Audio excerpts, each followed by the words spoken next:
Ladies and gentlemen, good evening to all of you. Good afternoon for Washington people.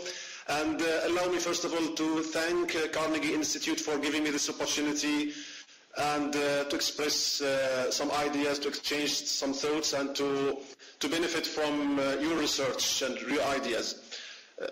I believe the most important fears, we have many fears after the collapse of the regime, and I agree with what the panelists said, that it depends on the form of change, whether it happens now or later, whether it's through military action or through a peaceful deal.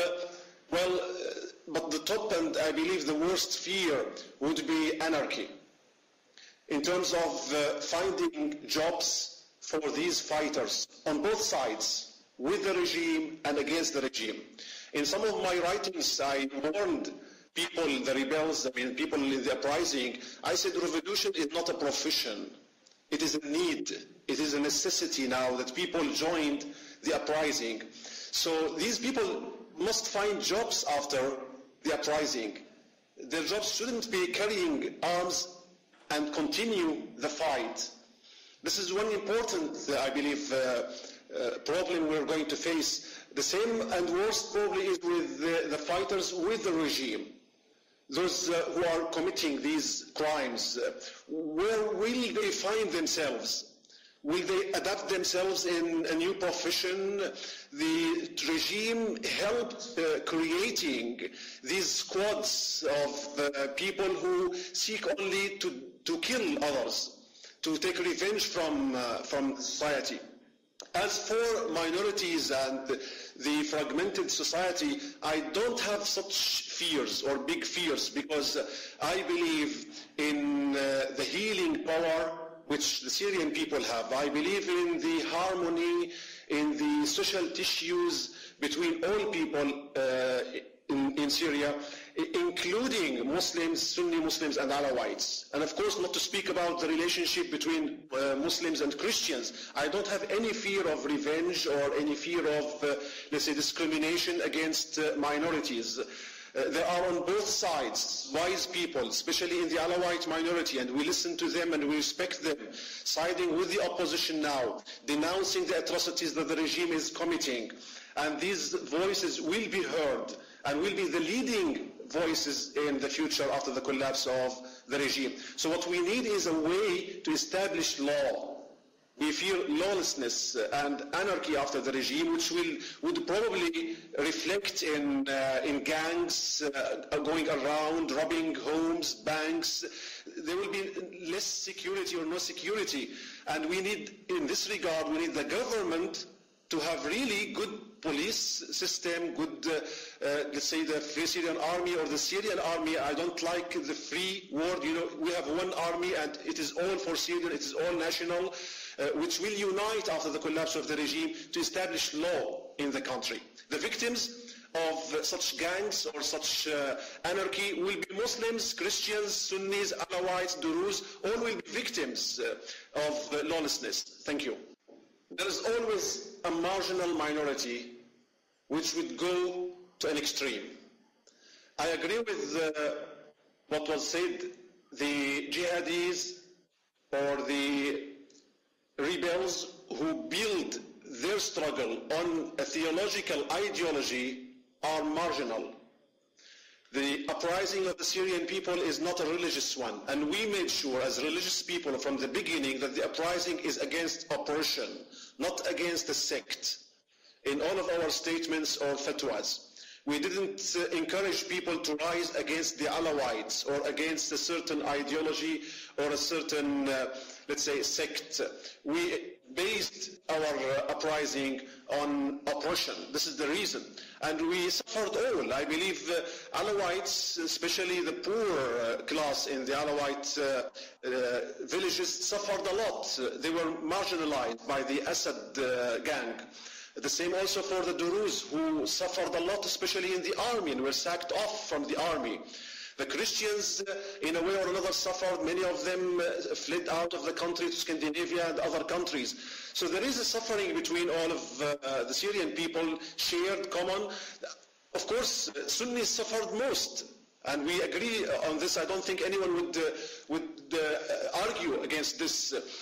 But the groups which base their jihad or their struggle on jihad, Islamic jihad, I believe will not be accepted by the local communities. I have actual examples. Let's say from Douma, for example. There have been some people who tried to force a religious battle in Douma and tried to take some actions into sectarian conflict, but people complained. They complained to us. For example, they kidnapped a few months ago, another white lieutenant general, and they wanted to kill him. And there was an opposition in the Revolution Council of Douma, and they sought my fatwa on that regard and said killing a captive is forbidden in Islam and in all religions. And I struggled with them through discussions to convince them, and they set him free at the time. So this is an example. I don't think the extremist ideologies will be welcomed by the local community in Syria. Syrian people's religiosity is very moderate. It's very known in the Arab world. The Sufi background is spread. People believe in Sufi orders, in the Sufi saints, and the Salafi, let's say, ideology is alien. Is becoming now more and more probably popular through the funds which are pouring. I can give some examples to squads and military groups around Damascus. I have 12 military groups around Damascus with Sufi backgrounds, but they are not receiving any help. I tried to put them in contact with the Free Syrian Army, and they are in contact, but they have received no help, no arms. Their role in fighting is very marginal because the level of arms they have is mostly like individual weapons, and they haven't received like support from a state like Qatar or Saudi Arabia, and we all know where these funds are going and which group are being, let's say, armed. I believe the few countries tried to help the Syrian people, but they helped creating more fractions, and they helped instead strengthening these groups which base their struggle on theological ideologies. This is going to reflect very badly after the collapse of the regime on the Syrian people themselves. The Syrian people are going to suffer first, and Sunnis are going to suffer first. I mean, we heard now threats like these groups, some of these groups are going to burn shrines like Ibn Arabi's shrine, for example. I heard statements that I am probably the first one to be targeted by these Salafi jihadist groups. We heard these statements. Our people in Damascus heard such statements. Now, we should be the people who have the worst fears of these, but to be honest, we don't have any fears, because we trust the Syrian people are moderate, and they stick to the middle way of Islam, and they don't like, they are close to being secular in terms of understanding secularity, not atheism, but rather separation between temporal power and religious power. And here I should remind our audience that Syria is not a new democracy, and Basma is here to speak about this very well. Syria is not a new democracy. We established a political democratic system after the independence from France, late 40s and 50s. That was a great model, and we had Faris al-Khouri, a Christian prime minister at the time. And it was that system and that democracy which allowed Alawites and others to join the army and reach the top level in the government, but they seized power through a military coup d'etat, unfortunately not through the democratic process, which allowed them to take part and participate in the political process. So from that angle, I believe that we need a lot of struggle to re-establish balance. And although these people who would be described as extremists are marginal, 5%, 7%, 10%, I believe we can avoid any future conflicts, intra-conflicts between Sunnis, Salafis, Sunnis, Wahhabis, Tahrir, and so on. We can avoid such intra-conflicts by re-establishing some balance in choosing which groups we support. The Free Syrian Army complained a lot that it is not receiving the proper help they needed. Not giving the Free Syrian Army enough help contributed to the fact that to the growth of other religious groups. Thank you. Sheikh Muhammad, could you address the issue of guarantees? Earlier you suggested that they may not be necessary. Could you expand on this a little bit? Yes, indeed. Let me first of all agree with what Basma said. All of it is true. I don't think that there will be any sectarian conflict or there's no civil war, any talks or description of the Syrian uprising revolution in that direction, I believe, is misleading. It is the Syrian people defending themselves against the regime. And the regime's components are of various sects, and we know that Sunnis are in the army, Sunnis are in the government. We don't blame or put any sect or any religious group responsible for what's happening. This is very important to start with. Now, as to guarantees, let me tell you that as religious leaders, we can give any guarantees needed. And I believe people should understand, the Syrian people listen to their religious leaders, to the ulama, to the sheikhs. Syrian people are not, let's say, politically inclined as Islamists. They do not follow political Islam. They follow the religious leaders.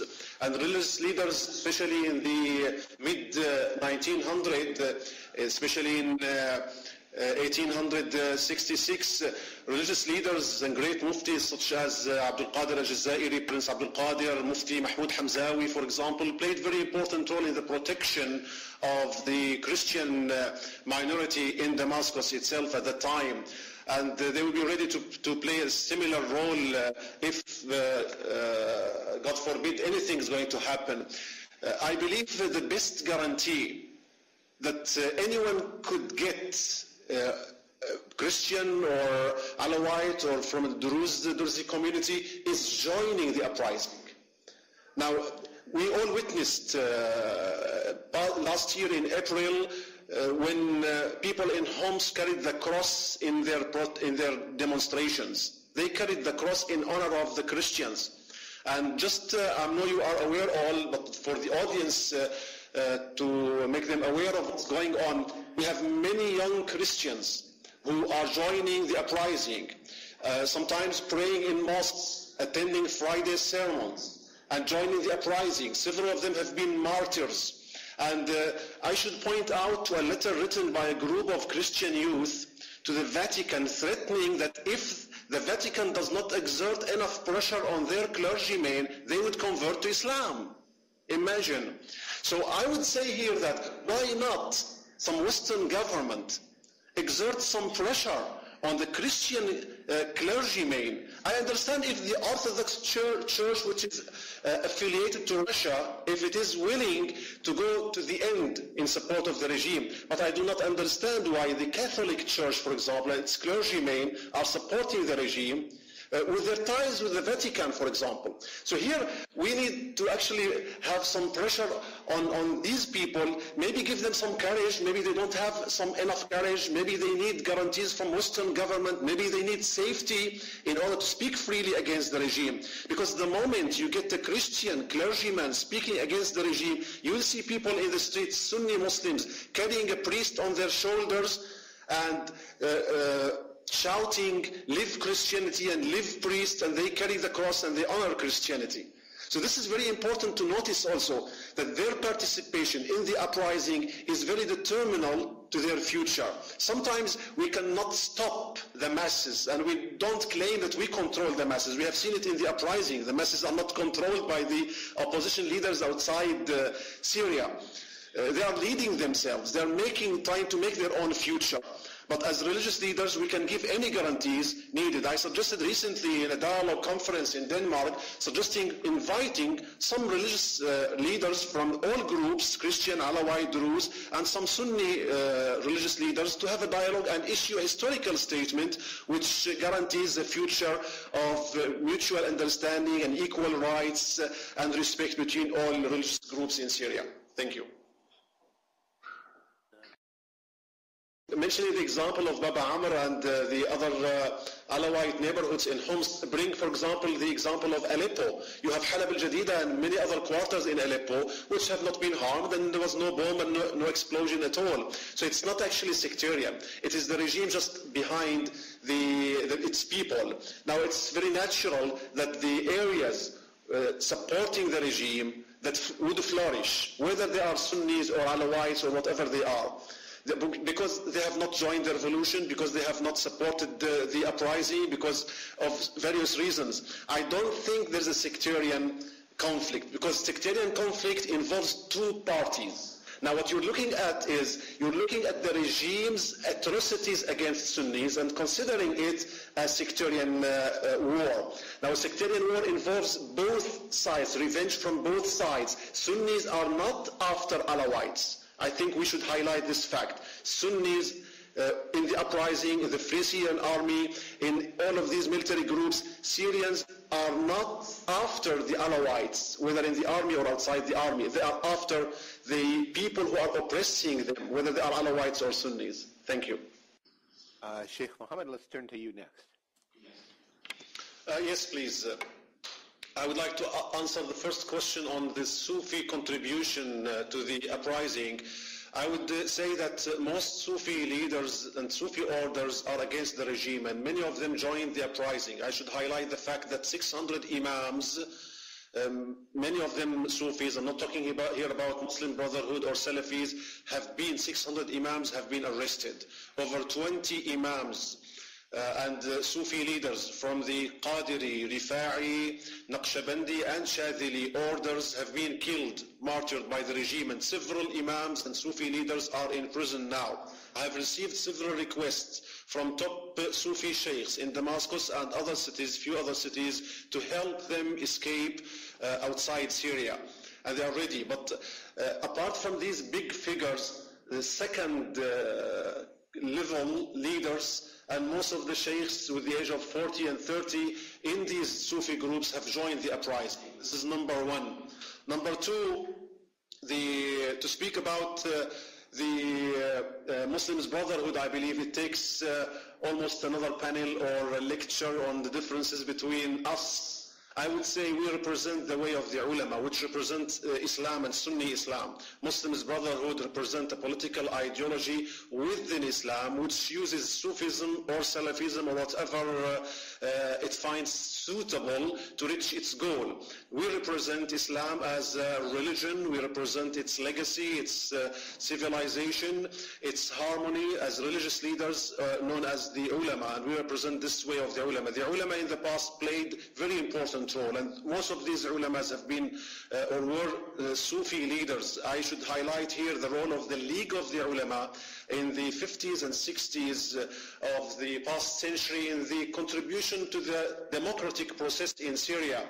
The leader the founder was Sheikh Abu al-Khair al-Maydani, the second leader was Sayyid Makki al-Kittani. They were all Sufis. Now, there is a challenge in front of us now in Syria. I believe all Syrians, and I stress what Basma said, all Syrians put aside their differences, ideological, political, or religious, in order to reach one goal. And after reaching this goal, which is the collapse of the regime, some marginal percentage of the Syrians would probably turn into an intra-conflict, but the majority will continue to reach the goal of establishing Syria again, building the country and healing the wounds. Thank you. Well, let me first thank all the panelists, Aaron and Basma, and thank you personally for giving me this opportunity, and the audience, especially for the good questions. I think I just wanted to go back to Tamara's question. I think she wasn't concerned about the ICC going after the criminals against the regime now. I think the question relates to after the collapse of the regime, where these people will be prosecuted, in Syria or in ICC. I think she was pointing out to the fact that would the Syrian interim government give up sovereignty to to allow the ICC to prosecute these people outside Syria, to guarantee the interim justice? I think that's the question. It's been discussed. I don't think it is up to us to answer this question. We would do anything to establish interim justice and help establishing it, especially through our legal system in Syria. But when criminals are caught outside Syria, it is different from when they are caught inside Syria. But we should stress, and I agree with what was said, that we should stress on interim justice being established and all people being equal before the law. Thank you very much for giving me this opportunity. I hope that we can join again in another discussion after Syria is free in Damascus itself.